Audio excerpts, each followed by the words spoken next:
Today we're going to briefly go over what's changed with the Joolz Geo in the shift from the Geo2 to the Geo3 that occurred last year. The Geo was the first stroller that we ever looked at from Joolz, and is a model that we, in most ways, really like, most of all for its solid, longevity-oriented design, and for its rear-loading tandem setup, which keeps steering and curb popping easy, even when using it with two children.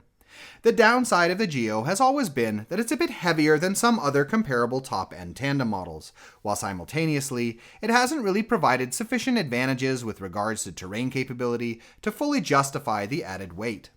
These are two areas that have shifted a bit, however, with the Geo3, which is now 1 kilo lighter, 13 kilos instead of 14.3 with the seat, making it now only half a kilo more than the UPBaby Vista, for example. And the front wheels have also increased in diameter to 8.6 inches versus 7.5. This is an improvement, and does make a difference, as front wheel size dictates the size of the bumps, cobblestones, rocks, roots, and other obstructions that a stroller can negotiate without being halted by such things. That being said, however, the Geo design on the whole is still not the most suspended stroller out there, and its performance over continuously bumpy ground, such as really rough old-style cobblestones for example, has still been criticized as providing a bit insufficient shock absorption. Second up, Joolz has altered several of the adjustment mechanisms with the Geo3, most notably the buttons for attaching the seat frame to the chassis, which are now memory buttons depressed from the top and require less force than the side-mounted buttons they had before, and also the method for adjusting the recline of the seat, which has been replaced with the more standard lever on the back of the headrest and is also much easier to use than the Boogaboo Chameleon style setup of the Geo2.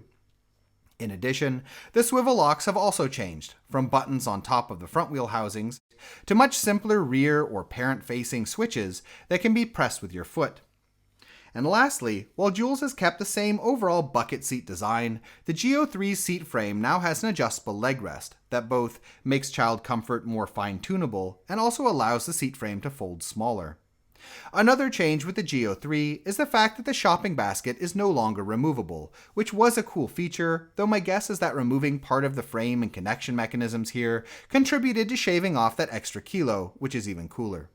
And in addition, the weight capacity's risen as well, from 10 kilos to 15, making it possibly the most weight-capable shopping basket of any tandem stroller on the current market. Having a large shopping basket to exploit in one-child mode is an important feature for a tandem stroller in my opinion, since tandem models are meant for age differences that involve periods of single-child use as well, and a larger than average basket then is one of the ways such models can really compensate for the added size and weight needed to facilitate that second seat.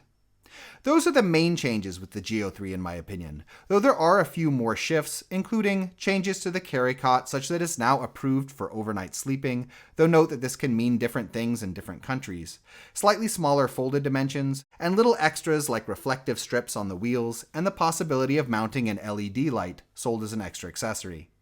In any case, we hope you found this video interesting, and if you did, please subscribe, as this sort of support really helps us to continue making videos in the future. In addition, if you're currently shopping for a stroller, we have a buyer's guide on our Patreon page which lists a wide range of models that we recommend, with a lot of technical and lifestyle related information. You can find it by following the link in the description. Thank you.